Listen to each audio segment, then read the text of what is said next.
ഓം ധ്യായാമോ ധവളാവഗുണ്ഠനവതീം തേജോമയീം നൈഷ്ഠികീം സ്നിഗ്ധാപാംഗവിലോകിനീ ഭഗവതീം മന്ദസ്മിതശ്രീമുഖീം വാത്സല്യാമൃതവർഷിണീം സുമധുരം സങ്കീർത്തനാലാപിനീം ശ്യാമാംഗീ മധുസിദ്ധസൂക്തീം അമൃതാനന്ദാത്മികാമീശ്വരീ. നമഃ ശിവായ. ലാസ്റ്റ് ക്ലാസ്സിൽ നമ്മൾ ലെസൺ 8 ഗുരുഭ്യോ നമഃ ഏകലവ്യ ആണ് പഠിച്ചത് അല്ലേ? അപ്പോൾ അതെല്ലാവരും ഓർക്കുന്നുണ്ടാവുമെന്ന് വിചാരിക്കുന്നു. അപ്പോൾ ഇന്ന് നമുക്ക് ഒരു തവണ കഴിഞ്ഞ ക്ലാസ്സിൽ പഠിച്ചത് ഒന്ന് മിസ് റിവൈസ് ചെയ്ത് തരും. അത് കഴിഞ്ഞ് നമുക്ക് അടുത്ത പാരഗ്രാഫ് തുടങ്ങാം. ഓക്കെ. एकलव्य महाभारत का एक पात्र था. वह हिरण्यधनु नामक निषाद का पुत्र था. उन्हें धनुर्विद्या सीखने की इच्छा थी और वे द्रोणाचार्य के पास आया, किंतु निषाद पुत्र होने के कारण द्रोणाचार्य ने उसे अपना शिष्य बनाना स्वीकार नहीं किया. गुरु द्रोणाचार्य कौरव और पांडवों के राजगुरु थे. वे सिर्फ राजकुमारों को मात्र विद्यादान करते थे. उनका प्रिय शिष्य अर्जुन था और वो अपनी सारी शिक्षा अर्जुन को देना चाहते थे. द्रोणाचार्य एकलव्य को विद्या देने से इनकार किया, परंतु वे निराश नहीं हुआ. वे मन में जाकर गुरु द्रोणाचार्य की मूर्ति बनाई और उस मूर्ति को गुरु मानकर धनुर्विद्या का अभ्यास करने लगा. एकाग्रचित्त और श्रद्धा ईमानदारी के कारण धनुर्विद्या में वे अत्यंत निपुण हो गए. अपने मानस गुरु द्रोणाचार्य के प्रति उनके मन में अपार श्रद्धा थी. एक दिन गुरु द्रोणाचार्य अपने शिष्यों के साथ उसी वन में आ गए. वहाँ एकलव्य धनुर्विद्या का अभ्यास कर रहा था और उनके साथ उनके श्वान भी आया था. राजकुमारों का श्वान भड़क कर एकलव्य के पास आश्रम में जा पहुँचे. एकलव्य को देखकर श्वान भौंकने लगा.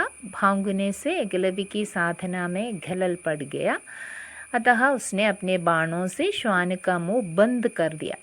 एकलव्य ने इतनी कुशलता से बाण चलाए थे कि वो श्वान को किसी प्रकार की चोट नहीं थी.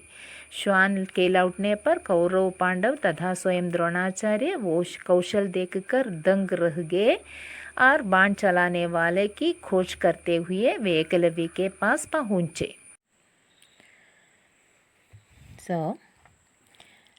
उन्हें यह जानकर आश्चर्य हुआ कि द्रोणाचार्य को मानस गुरु मानकर एकलव्य ने स्वयं ही अभ्यास से यह विद्या प्राप्त की है. He was also surprised that Eklavya himself learned this technique by practicing Dronacharya as Manasa Guru. ദ്രോണാചാര്യരെ മാനസഗുരുവായി സങ്കല്പിച്ചും കൊണ്ട് അദ്ദേഹം ഇത് ആർച്ചറി പ്രാക്ടീസ് ചെയ്തത് കണ്ടപ്പോൾ ദ്രോണാചാര്യർക്ക് വളരെയധികം സന്തോഷമുണ്ടായി. പക്ഷേ गुरु द्रोण को एकलव्य की धनुर्विद्या को देखकर संतोष हुआ.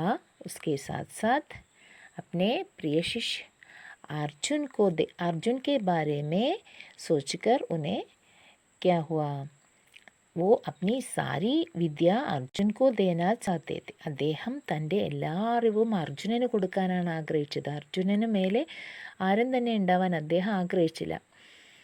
So that time Arjuna was also with Dronacharya. In fact, Dronacharya wanted to give all his knowledge to Arjuna and wanted to make him the best archer.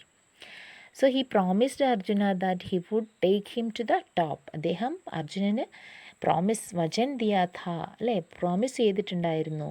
ഉന്നെ ഉച്ച ശിഖർ തക് ലേ ജായെങ്കെ, ടോപ്പ് എന്ന് പറഞ്ഞാൽ അർജുനനെ ഏറ്റവും ഉന്നത സ്ഥാനത്തെത്തിക്കും എന്ന് പ്രോമിസ് ചെയ്തിട്ടുണ്ടായിരുന്നു. इसलिए द्रोणाचार्य ने क्या किया, फलस्वरूप as a result of this अल्ले he asked gurudakshina to Eklavya, Eklavya से गुरुदक्षिणा मांगा. क्या गुरुदक्षिणा मांगा? उन्होंने एकलव्य के दाहिने हाथ का अंगूठा मांग लिया. He asked Dronacharya asked Eklavya for the thumb of his right hand in gurudakshina. So Eklavya अपने आप को धन्य समझा. Eklavya considered himself blessed and he dedicates his thumb to his guru as guru dakshina. No, S gurudakshina. Gurudakshina देकर एकलव्य महान शिष्य साबित हुआ. അങ്ങനെ അദ്ദേഹം Ekalavyan Ekalavya proved a great disciple by giving gurudakshina. അദ്ദേഹം ഗുരുദക്ഷിണ കൊടുത്തതോടുകൂടി ദ്രോണാചാര്യരുടെ അല്ലെങ്കിൽ തൻ്റെ ഗുരുവിൻ്റെ ഒരു ഉത്തമ ശിഷ്യനായി അദ്ദേഹം തെളിയിച്ചു. അല്ലേ? ഇത്രയാണ് നമ്മൾ കഴിഞ്ഞ ക്ലാസ്സിൽ പഠിച്ചത്. So we can continue next paragraph.